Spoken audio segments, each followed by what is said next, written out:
안녕하세요. 규목 황정환 목사라고 합니다. 오늘 시기에 대해서 같이 한번 생각해 보려고 합니다. 시기와 질투의 차이는 무엇일까요?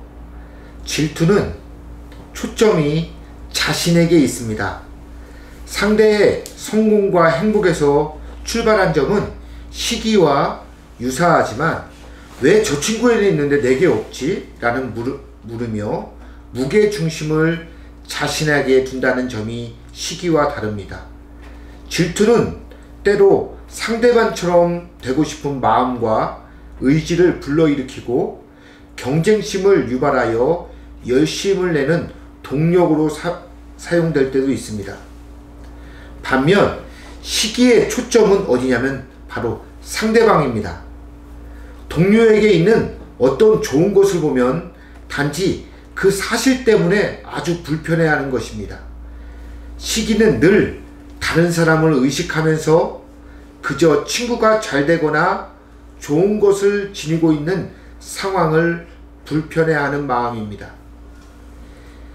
시기의 뜻은 영어로 envy라고 하는데, 이 envy의 근원을 보면 자세히 보다라고 하는 라틴어 인비디아에서 온 것입니다. 시기란 눈앞의 대상을 아주 자세히 보는 거다. 그리고 그 보는 시각은 악한 눈으로 응시한다는 것입니다. 단테도 시기를 눈의 죄로 묘사하고 있습니다. 신곡 연옥편에서 생전에 시기에 사로잡혀 살았던 사람들은 연옥에서 눈꺼풀에 굵은 철사로 챙챙 꿰매진 상태로 지냅니다. 이것은 눈으로 죄를 짓고 살던 자들이 눈으로 대가를 치르는 것입니다. 여러분, 녹색 눈의 괴수라는 이야기를 한번 들어보셨습니까? 섹스피어가 이 시기를 녹색 눈의 괴수라고 묘사했기 때문입니다. 왜 시기를 녹색으로 표현했을까요? 두 가지의 뜻이 있는데, 첫 번째는 덜 익은 과일, 초록빛이 있는 과일을 씹어 먹었을 때 그 맛은 시기도 하고 속까지 쓰리다는 것입니다. 둘째, 눈이 녹색으로 바뀐 고양이가 쥐를 잡아먹으려고 덤비는 것과 시기에 빠진 사람이 상대방을 넘어뜨리려 하는데 골몰하는 것이 매우 유사하기 때문입니다.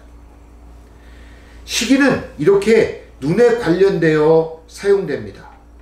이제 시기는 눈에서 어디로 가냐면 감정으로 갑니다. 토마스 아퀴나스는 시기는 다른 사람의 행복을 슬퍼하는 것이다. 역으로 보면 남의 행복을 기뻐한다는 뜻입니다. 시기와 심술이 묘하게 인간의 감정을 잘 표현한 게 독일어로 샤덴프로이데입니다. 샤덴은 고통, 프로이데는 기쁨입니다. 고통과 기쁨, 상대방의 고통을 즐긴다는 뜻입니다. 친구의 불행을 기뻐하는 시기의 감정은 옛날이나 지금이나 보편적인 감정인 것이 분명합니다. 근데 이런 시기는 어떤 결과를 가져올까요? 곧 자신을 파괴합니다. 시기를 하면 상대방이 파괴할 것 같은데 내 자신이 파괴돼요. 시기를 하면 다툼이 생기고 분쟁이 생기고 또한 험담을 하여서 나쁜 소문을 내서 상대방에 아주 무너뜨립니다. 그러나 시기는 부메랑처럼 상대방뿐만 아니라 자신에게도 예상치 못한 피해를 입힙니다. 그것을 잘 표현한 영화가 명작인 영화 아마데우스에서 나옵니다. 이 모차르트를 아주 시기했던 살리에리라고 하는 유명한 작곡가 겸 지휘자가 있었습니다. 모차르트의 천재성을 보고 시기하고 질투하다가 모차르트의 아버지가 죽자 진홍곡을 만들어 달라, 아버지를 생각하면서 만들어 달라고 하면서 모차르트는 그 슬픔 가운데 더 괴로워하다가 죽음에 이릅니다. 살리에르는 자신이 모차르트를 죽였다라는 그 고통 때문에 정신질환을 얻고 정신병원에서 마지막 생을 마치게 됩니다. 살리에르가 모차르트를 시기하지 않고 자신의 삶을 모차르트와 같이 만들어 갔다고 하면 더 큰 위대한 작곡가 겸 지휘자가 됐을지도 모릅니다. 성경에서도 다윗과 사울의 이야기가 나옵니다. 다윗이 전쟁에 이기고 올 때 사울은 천천히요, 다윗은 만만이라는 백성 등의 칭호를 듣고 사울은 다윗을 죽이려고 아주 오랫동안 쫓아다닙니다. 그래서 잠언 14장 30절에 보면 평온한 마음은 육신의 생명이나 시기는 뼈를 삭게 한다고 했습니다. 뼈가 썩는다는 것은 아주 깊은 곳까지 자기 자신을 파괴한다는 거예요. 두 번째로는 공동체를 파괴합니다.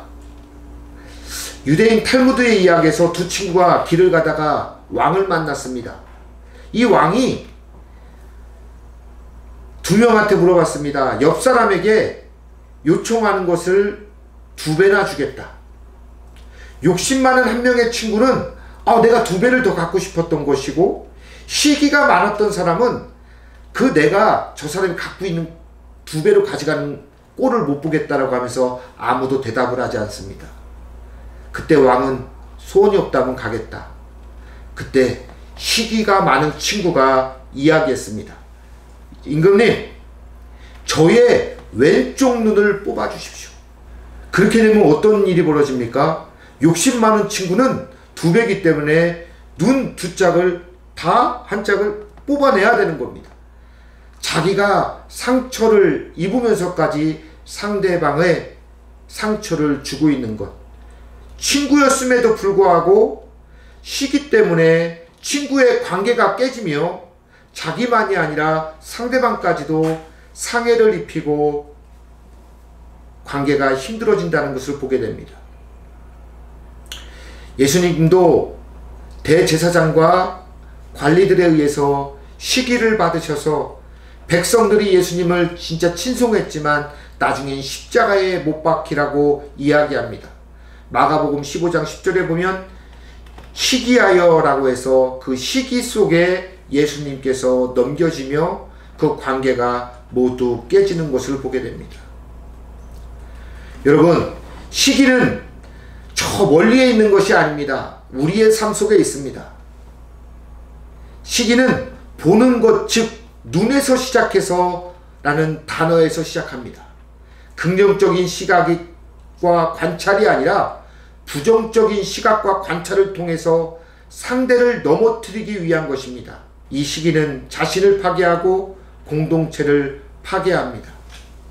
시기하여 함부로 말하지 마시고 모함하지 마시고 상대방을 괴롭게 하지 마시기 바랍니다. 현재는 이기는 것 같지만 시기하면 자신의 삶도 살지 못하고 다른 사람의 관점으로만 거기에 매여 살 수밖에 없다라는 것입니다. 자신을 아름답게 가꾸고 상대를 응원하고 공동체가 화합할 수 있는 귀한 하나님의 화평의 자녀가 되시길 간절히 바랍니다. 기도하겠습니다. 하나님, 참 이 시대의 경쟁 속에서 서로 살아남기 위하여 상대방을 밟고 올라가야 되는 시대 속에 살고 있습니다. 시기가 또한 난무하는 시기인 줄 압니다. 험담하고 가짜뉴스가 참 넘치는 세상. 하나님, 그 시기가 지금은 우리를 조금 더 높게 한 것 같지만 그것이 사회 풍조가 되고 나의 삶이 된다고 하면 나 자신과 공동체 모두가 파괴되는 줄 압니다. 주님, 우리에게 화평케 하며 서로가 상생할 수 있는 화평의 자녀가 되게 도와주옵소서. 감사하고 예수 그리스도의 이름으로 기도하옵나이다. 아멘.